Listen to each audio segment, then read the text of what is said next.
नमस्कार, मैं रचना शर्मा चढ़दी कला टाइम टीवी देख रहे सभी दर्शकों का स्वागत करती हूं। आप देख रहे हैं हरियाणा न्यूज। समाचारों की शुरुआत से पहले एक नजर आज की मुख्य सुर्खियों पर।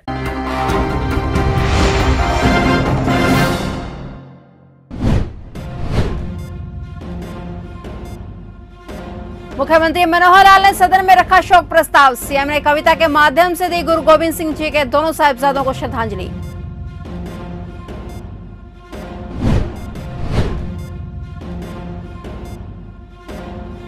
शीतलहर चलने से टूटा पुराना रिकॉर्ड। हरियाणा में सर्दी का ऑरेंज अलर्ट जारी।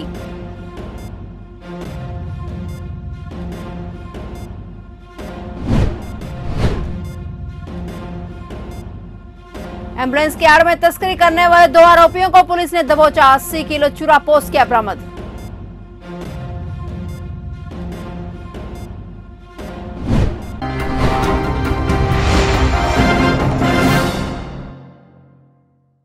और अब समाचार विस्तार से। आज से विधानसभा के शीतकालीन सत्र की कार्रवाई शुरू हो गई है। शीतकालीन सत्र की कार्रवाई के पहले दिन यानी आज मुख्यमंत्री मनोहर लाल ने सदन में शोक प्रस्ताव रखा। मुख्यमंत्री ने सदन में कहा कि आज का दिन हम सबके लिए गौरव का दिन है। वहीं सीएम ने कविता के माध्यम से गुरु गोविंद साहिब जी के दोनों साहिबजादों को श्रद्धांजलि दी। सीएम ने कहा कि गुरु गोविंद साहिब जी के दोनों साहिबजादों के बलिदान स्वरूप आज का दिन वीर बाल दिवस के रूप में मनाने का प्रधानमंत्री नरेंद्र मोदी ने फैसला लिया है, जो सराहनीय है। एक जानकारी सदन के सामने रखना चाहता हूं। आज 26 दिसंबर है और 26 दिसंबर का दिन हम सबके लिए बड़ा एक गौरव का दिन ऐसा माना जाना चाहिए।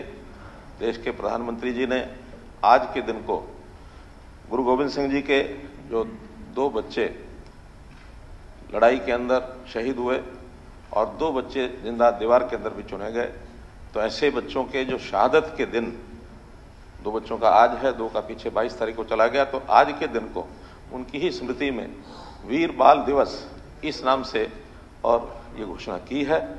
और उस नाते से मैं ऐसे सभी वीर बालकों के जिन्होंने बलिदान दिया देश के लिए, धर्म के लिए, उनको अपनी ओर से नमन करता हूं और निश्चित रूप से उनको श्रद्धांजलि एक कविता के माध्यम से जरूर मैं देना चाहूँगा।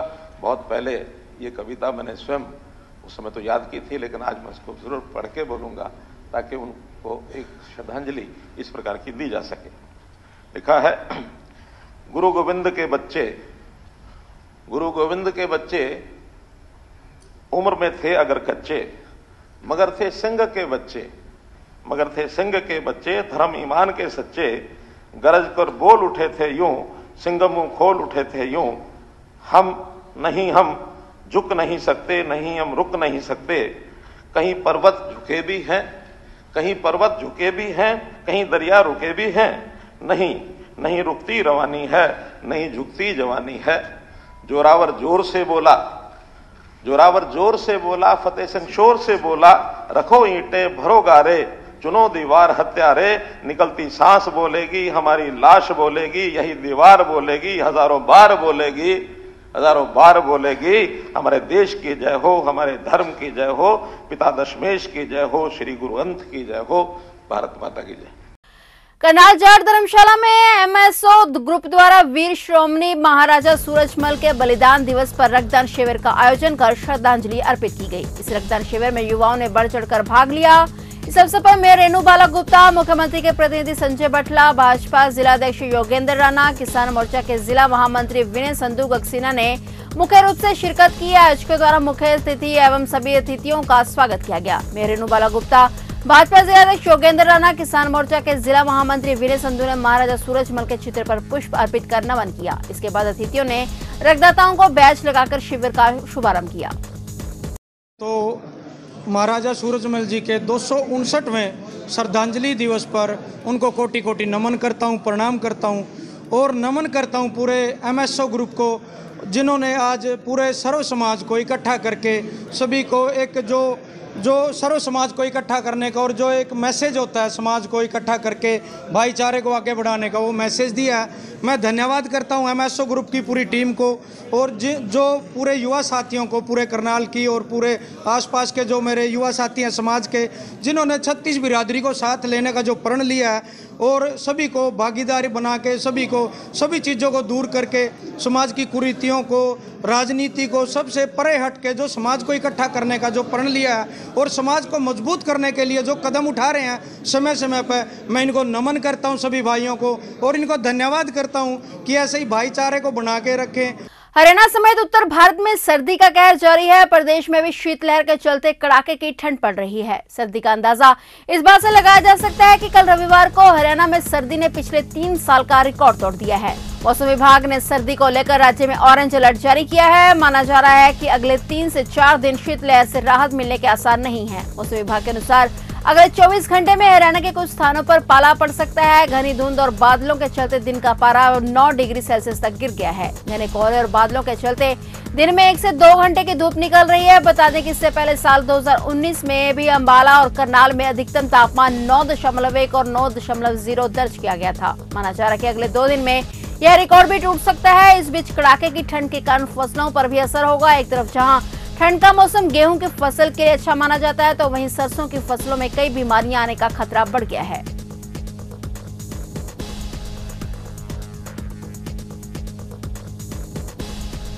कलाद विधानसभा के गांव रामगढ़ पांडवा में प्राकृतिक आपदा की भारी बारिश से गांव की सैकड़ों एकड़ भूमि जलमग्न हो गई थी। इसमें केवल एकमात्र धीरा नाम का किसान इस आपदा से अपने 4 एकड़ भूमि की अभी तक गेहूं की बिजाई नहीं कर सका। बड़ी विडंबना है कि किसान की धान की फसल तो पूरी तरह बर्बाद हो गई थी और वह दोहरी फसल की मार से काफी परेशान होकर आत्महत्या करने पर मजबूर है, क्योंकि उसके बच्चे भूखे मरने की कगार पर हैं। प्रशासन और महिला बाल विकास राज्य मंत्री के खुले दरबार में भी गुहार लगाई गई, मगर समस्या का समाधान नहीं हुआ। किसान का कहना है कि अगर उसकी समस्या का शीघ्र समाधान नहीं किया गया तो वह कुछ भी करने को मजबूर हो सकता है, जिसकी सारी जिम्मेदारी विभाग की होगी।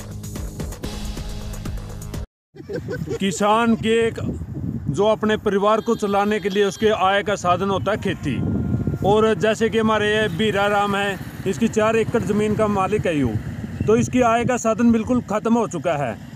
तो ऐसी अवस्था में सरकार से गुहार लगाई जाती है कि इसको रबी और खरीफ की फसल का मुआवजा दिया जाए 1 लाख रुपए पर एकड़ के हिसाब से, तब यह अपने परिवार का गुजारा चला पाएगा। अन्यथा ये इसकी तो ऐसे व्यवस्था हो चुकी है कि ये ना अपने डॉक्टर के पास जाने के लायक रहा, डॉक्टर के पास जाए, अपने बच्चों के लिए कुछ कहाँ से कमा के लिया हुआ है, या फिर ये प्रशासन से गुहार लगा हुआ है। तो ये सब कई बार जा चुका है अपनी समस्या को लेकर के, प्रशासन के पास भी गया, SDM के पास भी गया, तहसीलदार के पास भी गया है, लेकिन आज तक इनकी समस्या का कोई समाधान नहीं हुआ है।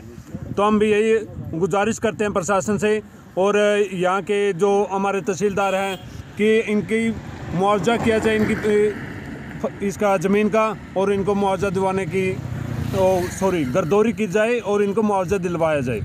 करनाल में जिला परिषद के चेयरमैन व उप चेयरमैन पद का चुनाव सर्वसम्मति से किया गया। इस अवसर पर सभी सदस्यों ने एक मत से चेयरमैन पद पर वार्ड 14 से बड़ा गांव की जिला पार्षद प्रवेश धर्मपत्नी सोहन सिंह राणा और उप चेयरमैन पद पर रीना देवी धर्मपत्नी धीरज खरकाली को निर्वाचित किया है। करनाल में पहली बार ऐसा हुआ है जबकि चेयरमैन व डिप्टी चेयरमैन के लिए निर्वाचन सर्वसम्मति से किए गए।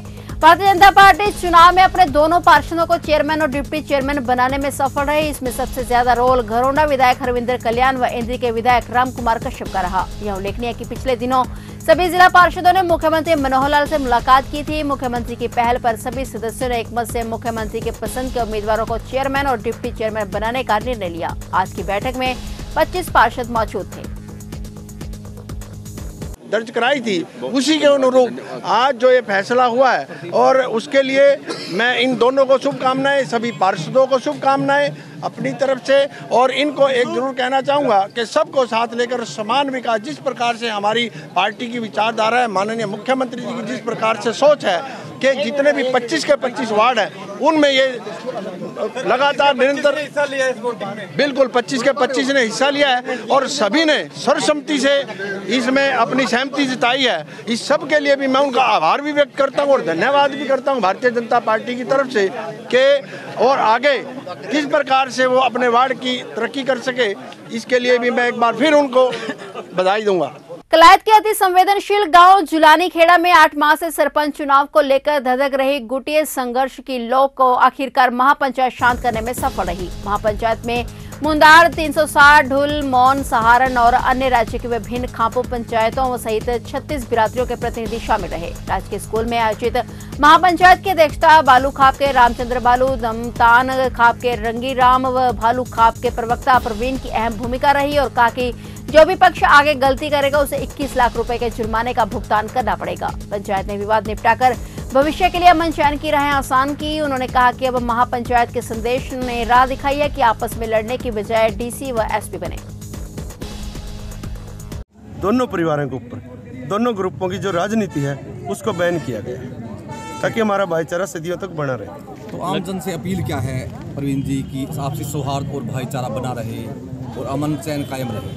आम जन जब ये चुनाव आते हैं हमारे समाज में, कुछ लोग आपसी भाईचारे को भूल के, सामाजिक मान मर्यादा को भूल के, किन्हीं बातों में असामाजिक तत्व होते हैं, उनकी बातों में समाज आ जाता है और उनकी बातें हैवी हो जाती है समाज पे। मैं अनुरोध करना चाहता हूँ, आपसी भाईचारा पहले है, ये चुनाव बुनाव और राजनीतिक पार्टियाँ बाद में हैं। इनके किसी की बातों में नहीं आना चाहिए और भाईचारे को चुनाव भाईचारे के तरीके से लड़ना चाहिए। कुछ गांव हैं जहां इस तरह के तनाव हुए, लेकिन वो विवाद भाईचारे ने आपस में बैठ के मनमुटाव दूर करवा दिए हैं और ऐसा होना भी चाहिए समाज में। तो क्या सभी कार्यक्रमों में डीजे बंद रहेगा या कुछ विशेष छूट भी? ऐसा है, विशेष छूट का ये है भाई साहब कि मतलब इस गाँव में जो राजनीतिक सिस्टम होता है, प्रकरण होता है, उस पर डीजे की पाबंदी लगाई। अगर जुलानी खेड़ा गाँव चाहेगा तो पूर्ण रूप से डीजे पे पाबंदी अपनी तरफ से हर कार्यक्रम में लगा सकता है। कुरुक्षेत्र जिले की पुलिस ने एम्बुलेंस की आड़ में नशीला पदार्थ रखने वाले 2 आरोपियों को गिरफ्तार किया है। उनके कब्जे से 80 किलो चूरा पोस्त बरामद हुआ है।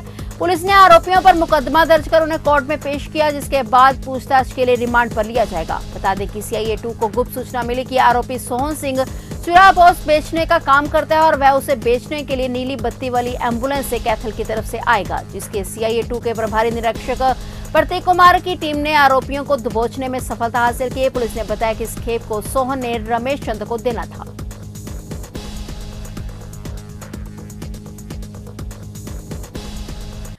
प्राचीन श्री काली माता मंदिर के समीप एक बेकाबू ट्राले ने करीब 4 गाड़ियों को टक्कर मार दी। टक्कर इतनी जबरदस्त थी कि एक कार सुखना नदी के ऊपर सड़क पर बने डंगे को तोड़कर करीब 10 फुट नीचे जा गिरी। वहीं दूसरी कार एक निर्माणाधीन डंगे पर गिर बीच में फंस गई। गनीमत रही कि घटना में कोई भी जानी नुकसान नहीं हुआ। हादसे के समय 3 कारों में लोग सवार थे। वहीं ट्राला चालक घटना के बाद ट्राला छोड़कर मौके से फरार हो गया। देखिए, अभी 2 गाड़ी नीचे गिरी हुई थी, एक गाड़ी को तो निकाल लिया है। एक बात है कि चोट नहीं लगी। जो ट्रेला था उसकी जो अभी तक पता चला है कि जो उसके ब्रेक फेल हो गए थे, तो उसके खिलाफ भी कार्रवाई करेंगे। एक तो नो एंट्री में आया है, दूसरा जो आया भी तो है और दूसरा ब्रेक फेल हुए हैं नहीं है, दूसरा उसने जो ये गाड़ियों को टक्कर मारी है उसकी इन्वेस्टिगेशन है, तो उसके बाद फिर आगे जैसी कार्रवाई होगी। और सारे सुरक्षित हैं, सभी सुरक्षित। जी। कैथल जिले के आखिरी छोर पर बसे गांव शिमला के राजकीय वरिष्ठ विद्यालय में संदीप सिंह मौर्य के सम्मान में एक प्रोग्राम का आयोजन कर उनके स्कूल में नवनिर्मित शेड का निर्माण करवाने के उपलक्ष्य में भव्य स्वागत किया गया। उन्होंने अपने पिता सतपाल मौर्य की याद में स्कूल परिसर में नवनिर्मित शेड लोकार्पण किया, जिसका खर्च 20 लाख हुआ। अपने निजी कोष से बनवाकर एक इतिहास रचा है। संदीप मौर्य ने 10वीं की कक्षा इसी स्कूल में पास की थी, जिन्होंने आज शिक्षा के मंदिर में 18 लाख दान देकर एक मिसाल कायम की है। विद्यालय मंदिर होता है और आने वाला भविष्य जो है इसी मंदिर में ही है। मेरी बाकी भी साथियों से भी ये रिक्वेस्ट है, अगर आपने कभी कहीं जो भी अपना थोड़ा सा भी हेल्प करनी है तो इसी मंदिर में करें। तो ये थे हरियाणा के समाचार और नए समाचारों के साथ फिर से हाजिर होंगे। तब तक के लिए देखते रहिए चढ़ती कला टाइम टीवी और अब मुझे दीजिए इजाजत। धन्यवाद।